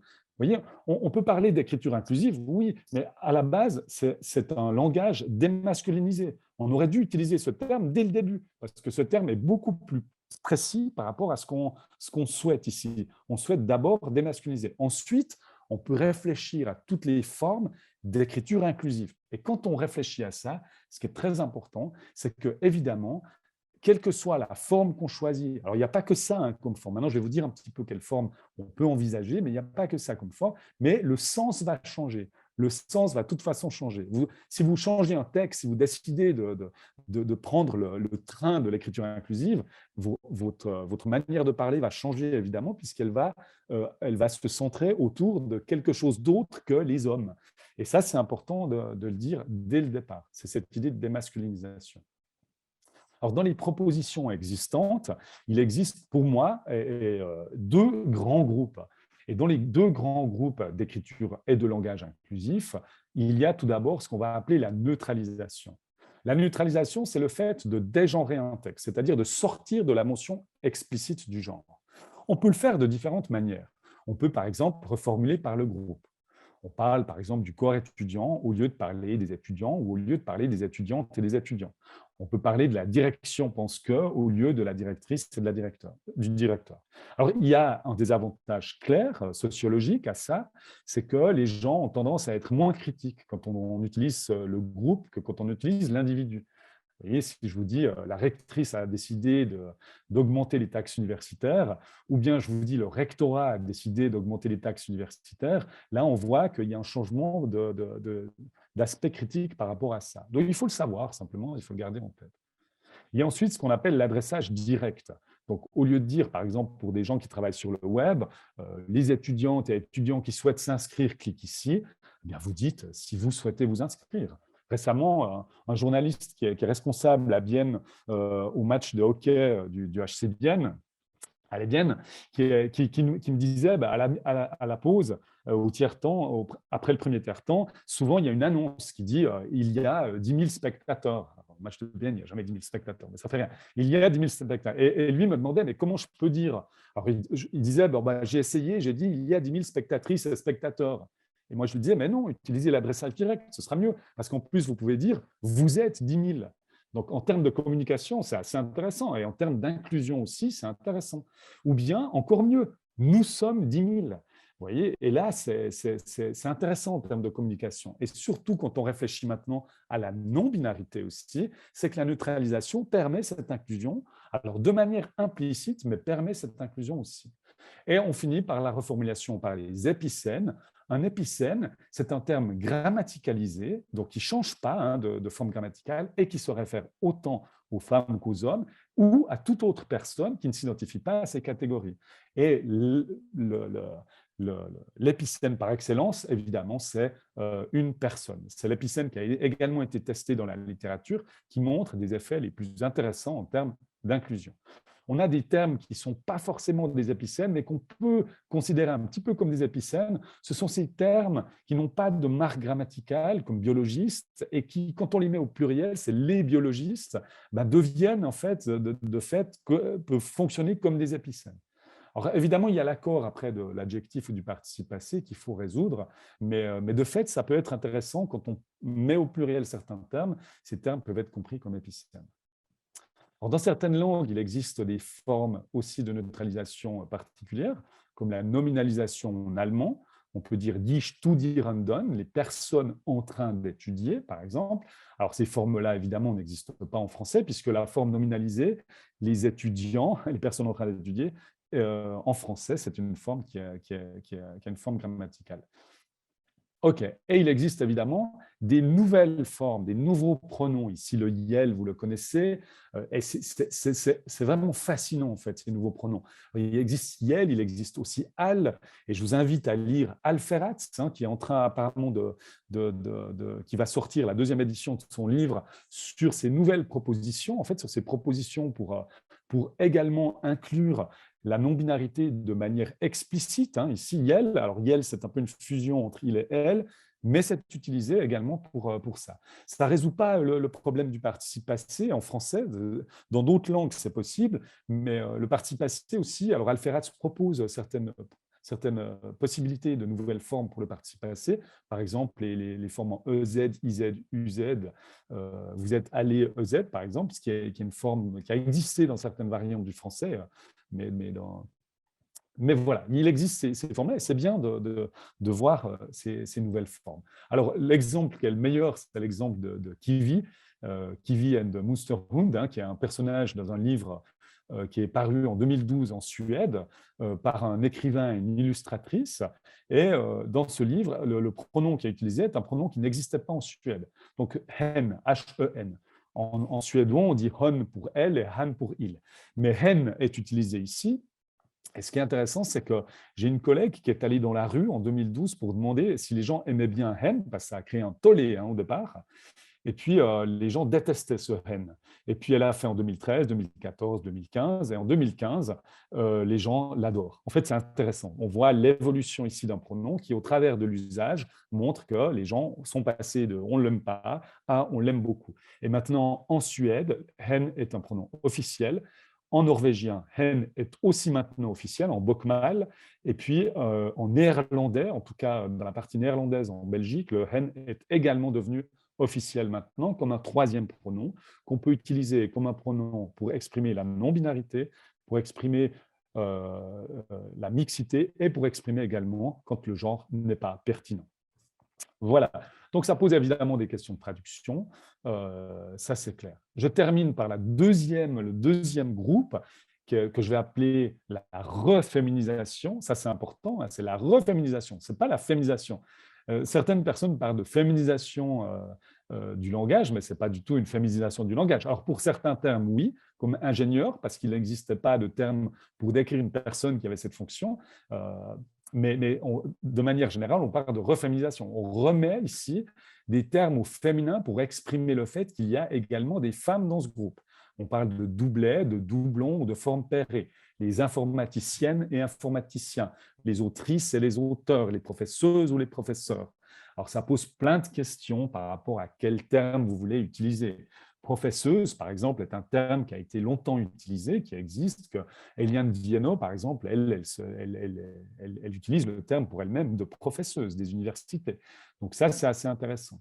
Alors, il y a des termes comme entraîneur, entraîneuse, évidemment, entraîneuse pour une certaine génération. Je suis désolé parce que si vous souriez maintenant devant votre écran, c'est que vous êtes de cette génération-là qui pense qu'on ce terme entraîneuse pour cette femme qui pousse à boire dans un cabaret. Cette définition est encore dans le Robert, mais par contre, juste au-dessus, vous avez entraîneur/euse maintenant pour la personne qui entraîne sur le terrain. La dernière version avant du Robert n'avait pas ça. Hein, c'est assez intéressant. Donc, on voit que progressivement, cette entraîneuse-là va disparaître gentiment du dictionnaire. Pour les enfants, ça n'a absolument aucun sens. Si vous demandez à un enfant de dire comment s'appelle cette femme qui t'entraîne sur le terrain de foot, l'enfant va tout de suite vous dire c'est mon entraîneuse. Hein. Ça n'a pour lui, l'autre terme qui trahit votre âge n'a absolument aucune pertinence pour cet enfant. Alors la médecine, évidemment, moi je dis une médecine parce que par exemple ma fille, quand elle était petite, elle disait une médecine. Quelqu'un me dit ah mais vous ne pouvez pas utiliser une médecine parce que c'est déjà utilisé pour autre chose. Bah, évidemment, mais si je vous dis je vais au tribunal avec mon avocat, vous n'allez pas dire mais qu'est-ce qu'il va faire avec un fruit quoi. Qu'est-ce qu'il va faire avec un fruit au tribunal? C'est vrai que ce serait un peu bizarre d'aller avec un fruit au tribunal, mais on a l'habitude, c'est vrai, ça c'est pas compliqué. Si je vous dis je vais chez ma médecine parce que moi j'ai une médecine que j'aime beaucoup parce qu'elle fait de l'acupuncture aussi, vous allez pas vous dire waouh c'est incroyable, il va voir toute la science. C'est assez génial quoi. C'est vrai que ce sera assez génial de faire ça. Mais bon, tout ça pour dire que ayez ces discussions, mais ayez ces discussions quand vous les avez dans vos institutions où vous travaillez ou même par rapport à votre entourage, mais il faut l'avoir de manière assez bienveillante et surtout, c'est vraiment intéressant. Hein. C'est intéressant, par exemple, professeuse, moi je le préfère parce qu'on entend à l'oral, on l'entend. Et du coup, je le préfère aussi parce qu'il a un vécu beaucoup plus long. Alors ça, c'est plus long, pardon, c'est assez intéressant. Je termine maintenant par la dernière forme, qui est la forme contractée d'un doublet. Donc, vous avez le doublet et certaines personnes du web et des journalistes ont voulu des formes contractées qui utilisaient moins de signes. C'est important de le dire parce que c'est la forme qui pose le plus de problèmes aux gens. Et on le voit, les politiques deviennent fous, hein, et deviennent folles par rapport à ça, mais c'est cette forme contractée. Alors, l'historique de cette forme contractée, rapidement, on est passé de formes contractées avec des parenthèses. Alors, ces parenthèses ont disparu parce que mettre quelqu'un en parenthèse, ça veut dire c'est quelqu'un qu'on peut enlever ou quelqu'un qui ne compte pas. Alors, bon, cette forme a disparu, sauf sur les cartes d'identité en France, par exemple. Toutes les cartes d'identité, c'est marqué né le, NE aigu, parenthèse E. C'est assez intéressant. Je me suis demandé ce que ça voulait dire par rapport à l'emprisonnement de François Jolivet. Comment il va gérer ses cartes d'identité. C'est-à-dire, ça fait quand même beaucoup de gens en prison, hein, à part ça. Mais enfin, voilà. Tout ça pour dire qu'il y a eu différentes propositions. Il y a des propositions par rapport au point médian maintenant, et puis les traits d'union. Ça a des implications par rapport au logiciel de lecture pour les personnes, par exemple, souffrant de malvoyance. Maintenant, j'ai envie de dire, ces logiciels arrivent à lire les traits d'union, n'arrivent pas très bien à lire les points médians, c'est vrai, mais on vit quand même à une époque où on envoie un robot sur Mars, on arrive à prendre un échantillon, le ramener sur Terre et l'analyser. J'ose espérer qu'on peut programmer assez facilement un logiciel qui lira étudiant.e comme étudiante et étudiant ou étudiant.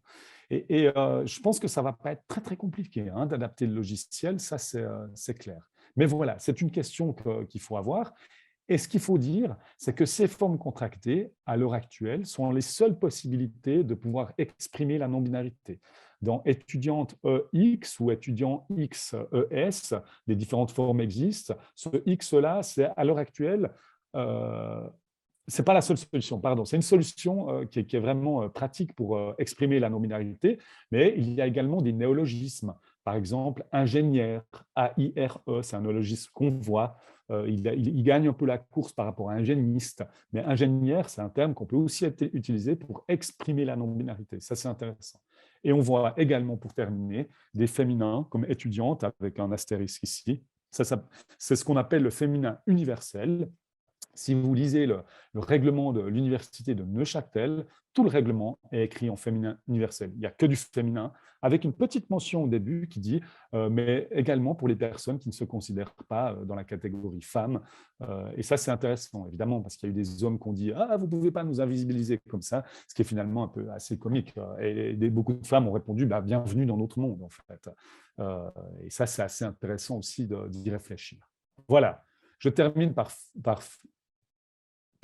remercier toutes les personnes qui ont travaillé sur ce que je vous ai présenté aujourd'hui. C'est important, hein, c'est un travail d'équipe, c'est un travail qui dure depuis 2004 déjà avec plusieurs personnes. Et évidemment, je me permets de refaire mon marchand de tapis ici, puisque vous avez vu notre livre, mais tout ce que j'ai dit aujourd'hui se trouve dans le livre « Le cerveau en stylo masculin ». Et dans ce livre, les expériences que je vous ai présentées aujourd'hui, on a essayé également de les transformer pour que vous puissiez les essayer aussi vous-même, à l'apéro, avec vos amis, à Noël, hein, pour lancer aussi des polémiques à Noël, mais vous pouvez les essayer comme ça et voir ce que ça donne. Ça vous donne une belle entrée ici par rapport à ces questions, aussi une entrée peut-être un peu plus constructive par rapport à ces questions-là.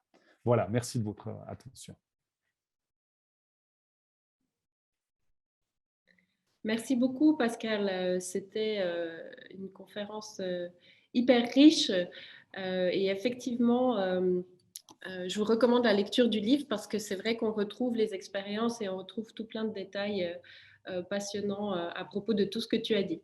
Alors, par rapport au moment de discussion qui nous reste, je vais prendre voilà, une ou deux questions qui ont été formulées et qui sont dans le chat. J'espère que tout le monde a accès au chat, mais moi, je vais de toute façon reprendre ce qui a été dit au niveau des questions.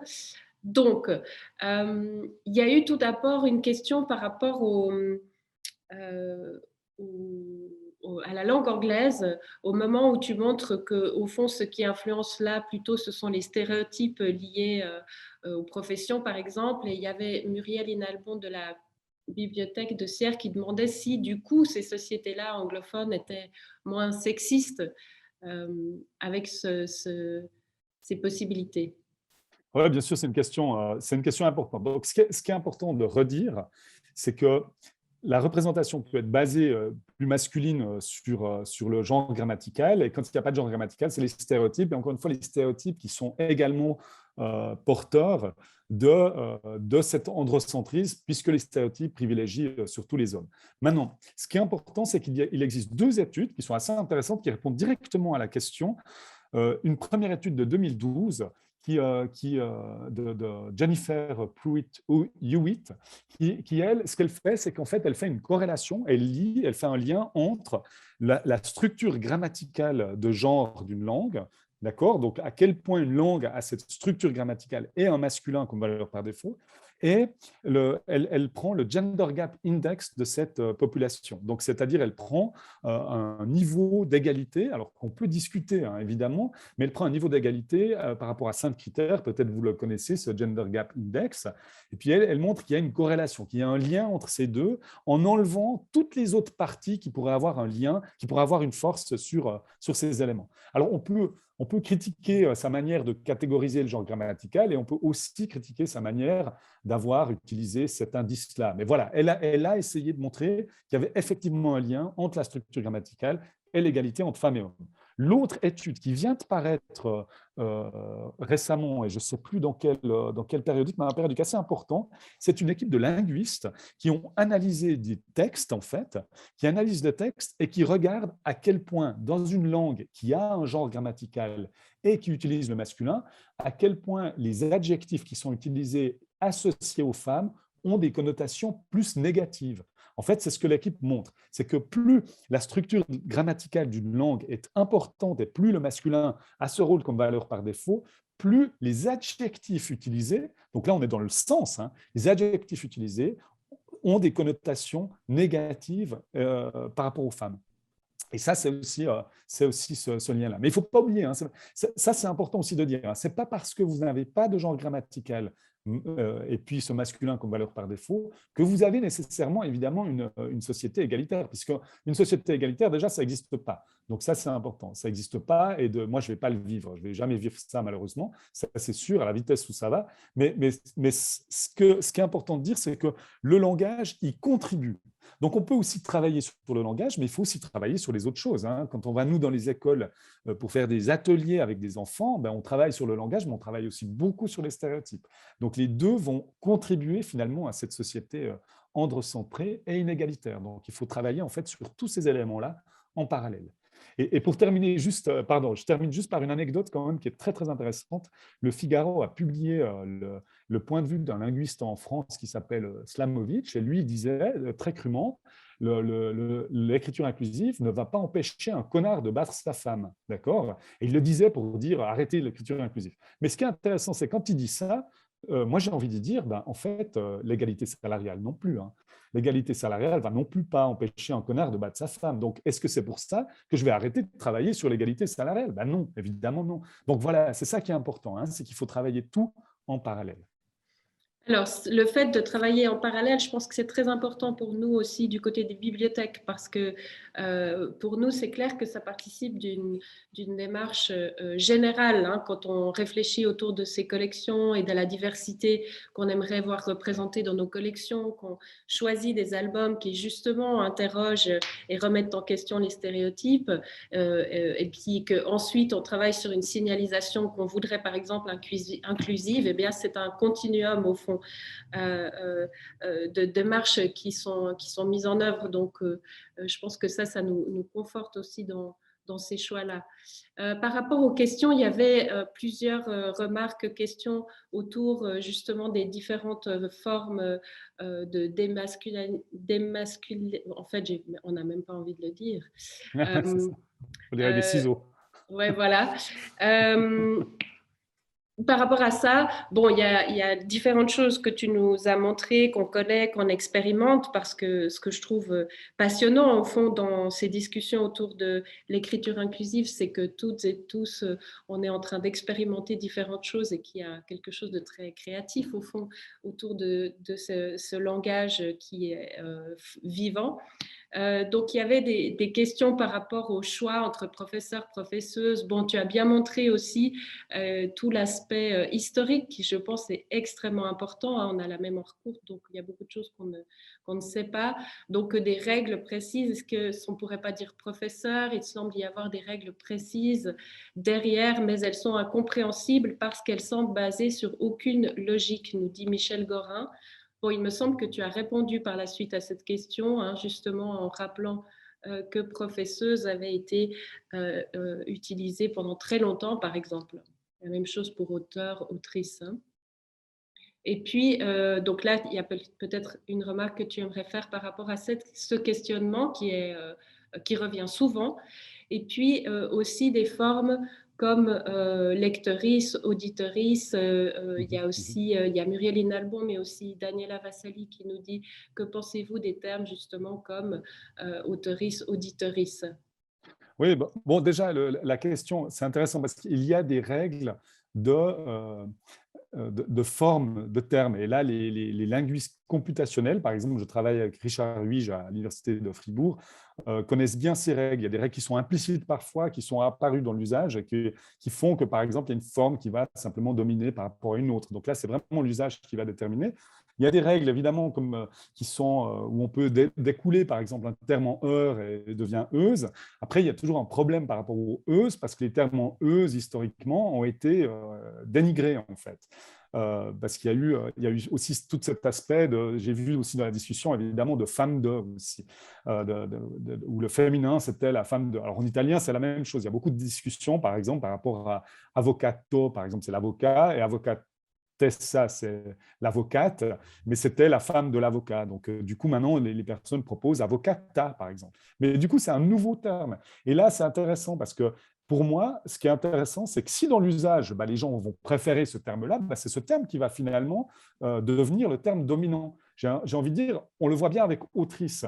Auteur E était vraiment dominant il y a 4-5 ans, et maintenant, autrice est devenu dominant simplement parce que l'usage, le terme d'autrice est complètement revenu dans l'usage.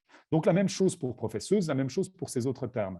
Et on le voit aussi dans l'histoire, il y a eu des mouvements, il y a vraiment des mouvements. Professeur, professeuse, il y a des mouvements. Et nous, en tant que scientifiques, on peut juste observer finalement quels sont les termes qui vont devenir les termes qui vont être le plus utilisés. Alors, il y a des personnes qui essayent de normaliser ça, mais je dirais qu'on a intérêt plutôt de l'utiliser. Et puis, plus on l'utilise, plus il deviendra facile à utiliser. On l'a vu comme avec compositrice et sénatrice, où en France, les gens ne voulaient pas ces deux termes. Dans les années 80, ces deux termes sont tellement décriés, sénatrice, compositrice, et puis maintenant, personne ne vous dira rien par rapport à compositrice et sénatrice. Donc voilà, Donc, maintenant par rapport aux auditories les termes, en fait, où finalement c'est assez génial, c'est les formes contractées qu'on a finalement remis ensemble et qu'on utilise également pour exprimer la non-binarité, ce que je trouve vraiment très, très intéressant. Et là, pour moi, ce qui est très intéressant, c'est la notion de créativité. J'ai des collègues qui maintenant ne parlent plus de langage inclusif, mais qui parlent de langage créatif. Et ce langage créatif ici, il est vraiment fascinant parce qu'il y a des termes comme auditoris ou collaboratoris qui sont des termes qui sont très, très faciles à prononcer, très faciles à utiliser, mais qui pour l'instant sont un peu réservés à un certain groupe de personnes qui les utilisent pour aussi signaler qu'il y a des personnes non binaires. Mais de manière générale, c'est des termes qui sont pour moi qui sont fascinants. On voit aussi, j'ai vu qu'il y avait une question par rapport au X, on voit même que certaines personnes choisissent de mettre le X à la fin parce qu'il permet également, dans certains cas, de l'utiliser à l'oral. Par exemple, les étudiants textes ou bien oui, les étudiants textes. Et là, du coup, on peut également se permettre de l'utiliser à l'oral. Mais à l'oral, pour la non-binarité, on est presque obligé, si on veut signaler la non-binarité, on est obligé d'utiliser ces néologismes. Alors, pour inclure de manière implicite, on peut très bien neutraliser le texte et dégenrer le texte, ça c'est clair. Mais si on veut l'exprimer, on doit passer par ces néologismes. Il n'y a pas vraiment d'autre solution, à part évidemment de l'exprimer lexicalement, de dire pour les personnes non binaires, par exemple. Mais de fait, il faut passer par ces néologismes pour exprimer la non-binarité, ça c'est clair. et du coup, faciliter peut-être, parce qu'il y avait l'idée, par exemple, des personnes qui souffrent de dyslexie, ça représenterait des difficultés supplémentaires, même si l'emploi des tirets ou d'autres choses en français représente des difficultés aussi. Alors, Là, ouais. Je oui, peux me oui, alors, permettre, parce que ça c'est important, j'ai vu qu'il était dans la discussion. oui, Alors, c'est dans la la discussion. question de la dyslexie, et là je vais le dire assez lentement parce que c'est très très important. La question de la dyslexie a été vraiment surtout avancée par la droite politique, ce qui est intéressant parce que moi je ne savais pas que la droite politique s'intéressait à la dyslexie. Je suis très très content que c'est le cas. Ça, c'est la première chose. La deuxième chose, c'est qu'il n'y a absolument aucune étude scientifique à l'heure actuelle sur les formes contractées et la dyslexie. Ce qui est sûr, c'est que les autres formes d'écriture inclusive ne posent aucun problème pour la dyslexie, ça c'est sûr. C'est juste cette forme contractée qui peut-être peut poser des problèmes. Nous sommes en train d'écrire un article avec des collègues au HUG à Genève qui sont spécialistes de la dyslexie. Et ce qu'il faut faire attention maintenant par rapport à la dyslexie, c'est que ce n'est pas si clair. Nous, on a voulu travailler là-dessus et faire une première expérience, mais on n'a pas pu émettre d'hypothèse. Parce qu'il y a certaines formes, certaines caractéristiques de dyslexie, par exemple la conscience phonologique, qui ne va pas du tout être entravée par les formes contractées. La conscience morphologique, qui a aussi une problématique importante de dyslexie, pourrait même être, pour des adultes, aidée par les formes contractées. Ça, c'est aussi important. Mais il y a effectivement certaines caractéristiques de dyslexie qui pourraient être, surtout pour des enfants, qui pourraient être problématiques par rapport à ça. Mais j'ai envie de dire, mais aucune problématique ne sera autant importante que des règles orthographiques arbitraires du français. Par exemple, oignon, O-I-G-N-O-N, ça, c'est vraiment un problème très, très important pour la dyslexie. Donc, si vous écrivez oignon, O-N-I-O-N, ce qu'on pourrait appeler un français rationnel, un français logique, là, vous aidez énormément les personnes qui souffrent de dyslexie. Ça, c'est vrai, ça.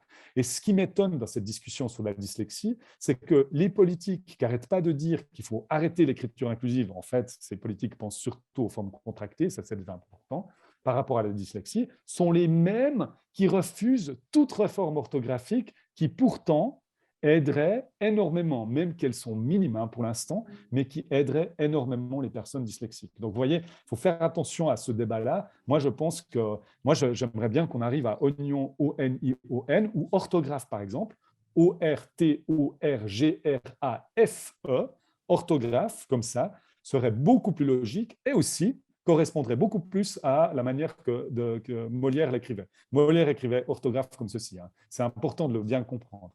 Et là, les textes de Lalia Véron pourraient vous aider si vous êtes intéressé par ça. Voilà, tout ça. Alors là, c'est une réponse très longue pour la dyslexie, mais c'est parce qu'on est on est en train d'écrire cet article sur la dyslexie parce que les choses ne sont pas si claires que ça. Et je trouve que les politiques ont pris vraiment ce propos de manière un peu rapide et de manière un petit peu simpliste aussi.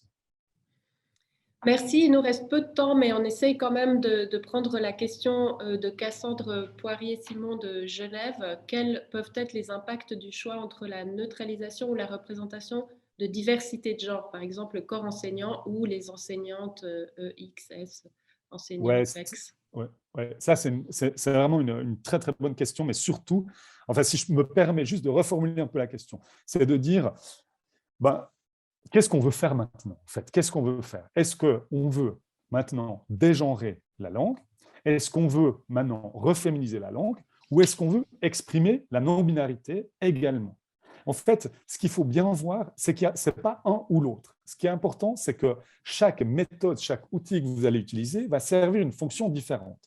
Idéalement, et là je le dis, idéalement, le genre n'est plus une catégorie. Idéalement, quand je vais, par exemple, je vais aux toilettes, c'est marqué toilette. Et puis j'ouvre et c'est égal. Votre genre n'a pas du tout de pertinence par rapport à ça. Ça, c'est l'idéal. Maintenant, ce serait une erreur de penser qu'il n'y a pas des groupes qui sont discriminés et qui ont besoin d'être visibilisés. Alors, le groupe de personnes qui s'identifient à la catégorie femme a été discriminé, vraiment, a été invisibilisé. Donc, on doit faire cet effort de revisibilité. Maintenant, les groupes de personnes non binaires qui ne s'identifient pas à cette catégorie vivent également des discriminations et on a besoin d'exprimer ces groupes-là. Donc, j'espère, alors moi, mon rêve, c'est que dans 10 ans, on arrive maintenant à visibiliser ces groupes-là pour arriver à un point où on pourra dégenrer le texte. Mais voilà, c'est ça qui est important. C'est que la fonction de maintenant de l'outil que vous allez utiliser est importante. Moi, j'écris des textes où je neutralise. Notre livre, par exemple, on neutralise le texte parce que notre propos est indépendant, dans une grande partie des cas, est indépendant du genre. Donc, on essaye de dégenrer notre texte. Mais dans certaines situations, on va utiliser des reféminisations parce que dans ces propos-là, on essaye de revisibiliser. Et dans d'autres, on essaye de visibiliser les personnes non binaires. Donc, vous voyez, ce n'est pas l'un ou l'autre, ça dépend ce qu'on veut faire. Et dans le temps, c'est ça qui va être intéressant, c'est dans le temps, idéalement pour moi, c'est que le genre ne devient plus une catégorie saliente dans notre société. Voilà, c'est aussi une longue réponse à une Non, non, pas question. du tout. Non, mais ça explique beaucoup de choses. Et puis, je riais parce qu'il y avait une petite remarque à propos des toilettes. Je ne sais pas pourquoi on parle toujours des toilettes dans nos webinaires à un moment ou à un autre. C'est quand même un sujet important. Mais je prends une dernière question de ma collègue. Oui, pardon, vas-y. je rebondis très vite sur la robe, parce que c'est super intéressant, Oui. la robe. À l'heure actuelle, 90% des habits qui sont vendus, c'est des pantalons. Puis ça me fait toujours rire aussi de me dire, ah bah, puis on a encore des toilettes, il y a des robes, je trouve ça assez drôle. Mais bon, voilà. Oui, parce qu'il y a Gilliane qui nous dit que quand elle va aux toilettes, eh ben, je vais toujours dans celle où il n'y a pas de dessin avec une robe, car je n'ai pas de robe. Donc, Ouais, voilà, merci. c'est ça. Merci, Voilà. raison. Bon, ces remarques aussi, puis différentes choses qu'on a dit, ça montre aussi l'absurdité dans laquelle on vit au niveau de la surgenration de tout, en fait. Une remarque de ma collègue Marina, j'ai l'impression que de changer la langue, c'est un stress très important. C'est juste? Oui. Oui. C'est un stress très important pour les personnes. Comment on explique que ce soit, au fond, oui, c'est vrai, si stressant, si émotionnel, toute l'idée de changer la langue, de changer les règles. Alors, il y a deux choses ici dans la question. Il y a les personnes, j'imagine comme vous et moi, où on se dit, tiens, j'aimerais bien maintenant utiliser quelque chose de plus inclusif. Et là, il faut le faire avec bienveillance et créativité. Donc, il n'y a pas de juste ou faux. On a une éducation par rapport au français qui est vraiment terrible à part ça, parce elle est tellement normative qu'on a de la peine à se laisser un peu de liberté, même de liberté, j'ai envie de dire, orthographique. Vous voyez, si vous lisez un texte d'une collègue ou d'un collègue qui est en train de vous dire quelque chose de dramatique par rapport au contenu, je ne sais pas, une personne qui est en train de souffrir, elle fait des fautes d'orthographe. Si vous avez la même éducation que moi en français, vous n'arriverez pas à vous empêcher de faire « Ouais, mais bon, il y a des fautes d'orthographe quand même. » Et ça, Christian Benzitoun en parle bien par rapport à ça. Mais ce qui est intéressant ici de dire, c'est que l'autre point, c'est qu'il y a des personnes qui sont vraiment, qui ont de la haine pour ça. Nous, on a un chapitre dans le livre qui s'appelle « Pourquoi tant de haine ?» Et là, on peut l'expliquer. Il y a de la littérature et nous, on se penche encore sur cette littérature-là, sur ces effets-là. On voit qu'il y a trois facteurs principaux. C'est le conservatisme, c'est le sexisme et c'est la croyance qu'on vit dans un monde juste, en fait. Et ça, c'est assez intéressant. Donc, le conservatisme est vraiment très, très lié à ça. Il est aussi lié au fait de personnes qui ne veulent pas se documenter là-dessus. Ça, c'est intéressant. Mais on le voit aussi par rapport à l'écologie. On voit quand il y a des scientifiques qui vont présenter quelque chose au Parlement, au hasard, on voit qu'il y a des personnes qui ne veulent pas entendre, qui ne veulent pas être là pour entendre. Donc, ce n'est même pas une question de contenu, c'est des personnes qui ne veulent pas simplement se documenter, qui ne le souhaitent pas. Donc là, on a ce conservatisme qui est très, très difficile à travailler. Après, il y a le sexisme, évidemment, quelles que soient les formes de sexisme, qui vont aussi avoir un impact sur les attitudes envers des changements de langage, mais j'ai envie de dire, et d'autres changements de société aussi.